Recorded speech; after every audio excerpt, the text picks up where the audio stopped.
ज़हीर अहमद बाबर सिद्धू ने जो पाकिस्तान के लिए बल्कि पूरी दुनिया के मुसलमानों के लिए जो एक कामयाबी दिलवाई पाकिस्तान को, आज डबल खुशी की सूरत में जैसे पूरे का पूरा हल्का ही इनको मुबारकबाद देने के लिए उमड़ आया है।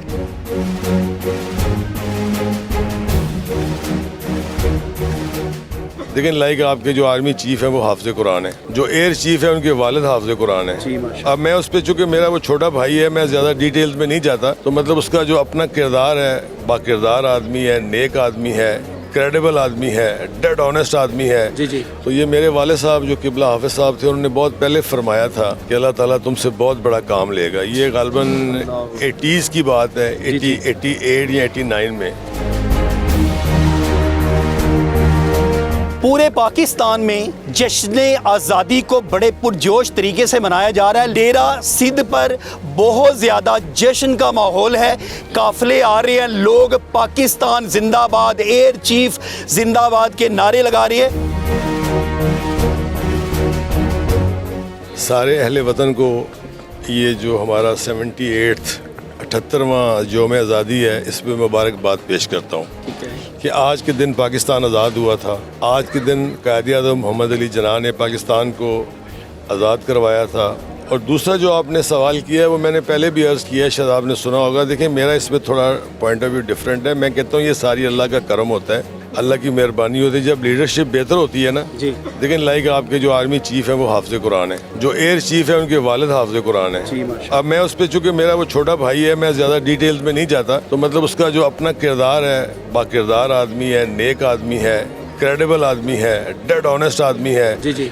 और मेरा ख्याल है जो मैंने 2-3 दफ़ा कहा, यार तुम सो जाएगा और तुम्हारी सेहत काफ़ी ख़राब हो गई है। 4:30, 3:30, 4:30 बजे तक रात को वो काम करता है। फिर उस पर एंड पे मैं यही कहूँगा कि अल्लाह का करम हुआ है, हज़ूर पाक सल्लल्लाहु अलैहि वसल्लम की मेहरबानी और ये अल्लाह की दुआएं, और अल्लाह ताला ने पाकिस्तान को बेमिसाल कामयाबी दी है। और हमने अपने से 10 गुना बड़े मुल्क को, उसके गरूर को मिट्टी में मिला दिया। तो ये मुझे बताइएगा अपने भाई के बारे में भी कि ये इनका बचपन, इनका शुरू से किस माइंड सेट के ये थे, रिजर्व थे या घुल मिल जाने वाले थे या अपने काम में मगन रहने वाले थे?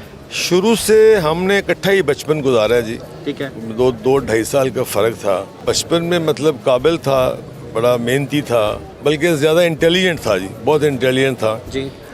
और उसके बाद फिर वही मैं बात करता हूँ कि एक रास्ते ऑलरेडी पहले तयन होते हैं ना, पता होता है ऊपर से जो होता है, ये भी इसने इस साइड पे जाना है। तो ये मेरे वाले साहब जो किबला हाफिज़ साहब थे, उन्होंने बहुत पहले फरमाया था जी कि अल्लाह ताला तुमसे बहुत बड़ा काम लेगा। ये ग़ालिबन 80s की बात है, 88 या 89 में।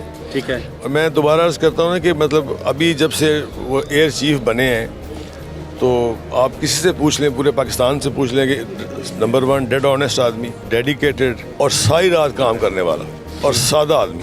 मैं गया यूके गया तो मैंने कहा तुम्हारे लिए कुछ जूते मैं ले आऊँ, तो कहता है मैं जूते जो है वो शोरकोट का एक मोची है जी, वहाँ उससे जूते सिला के वो जो यूनिफॉर्म पे पहनता है वो पहनता है वो। अच्छा हाँ। आम रूटीन में भी बस सर दरवेश आदमी है। आज का इवेंट तो था प्योरली 14 अगस्त के हवाले से जी। और चूँकि मेरा, आपको पता है कि मेरे जो हल्के के लोग हैं, मेरा उनसे बहुत एक गहरा तल्लक है। अब जितने मेरे ये भाई दोस्त यहाँ खड़े हैं जी, इनमें किसी को पूछ लें ठीक है कि मैं किसी को अपना वर्कर नहीं समझता। ये सारे मेरे भाई हैं, बल्कि ये सारे खुद MNA हैं। ठीक है, वाह।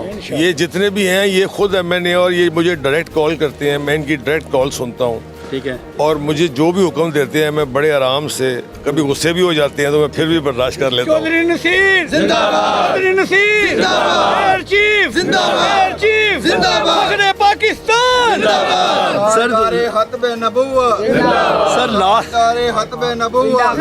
सर लास्ट में ये बताइए कि आपने तो पावर आगे मुंतकिल कर दी, बल्दियाती इलेक्शन वाला काम तो उससे बेहतर ये हो रहा है। क्या पैगाम देना चाहेंगे आज के दिन की मुनासबत से, लोग आपको सुन रहे हैं जो?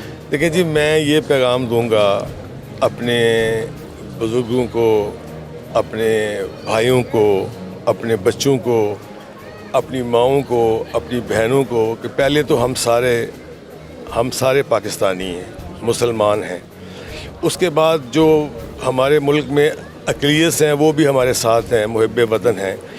तो हमें कोशिश करनी चाहिए कि हम पाकिस्तान को मजबूत करें।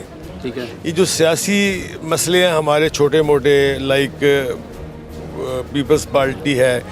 देखिए ये इलेक्शन जब आएंगे तो आप अपना अपना वोट कास्ट कर लें, लेकिन ओवरऑल आप वो काम करें जिससे पाकिस्तान मजबूत हो और पाकिस्तान की फ़ौज मजबूत हो। और स्पेशली मैं एक मैसेज जो है वो अपनी यूथ को दूंगा कि देखिए हमारे पहली बात तो है कि मैं सबको ऑल जितने भी पीपल्स पार्टी है, पीटीआई है, जितने भी जमातें हैं जो इनकी यूथ है, मैं इनको सबको अपना भाई बेटा समझता हूँ। ठीक है, मैं कोई फ़र्क नहीं करता हूँ। दूसरी बात यह है कि हमें फ़ौज का साथ देना चाहिए और जो कुछ मेरे भाई मिसगाइडेड हैं उनको वो बुरे नहीं हैं। सही। मैंने पहले भी गुजारिश की थी कि मुझे बुरे आदमी से नफ़रत नहीं है, बुराई से नफ़रत। उनको मिसगाइड किया गया है।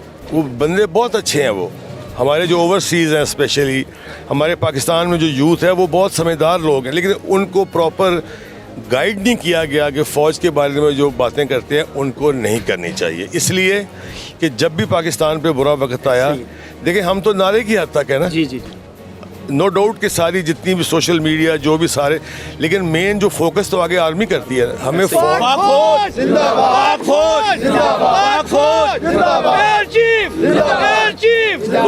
पाकिस्तान नसीरबाग सिद्धू।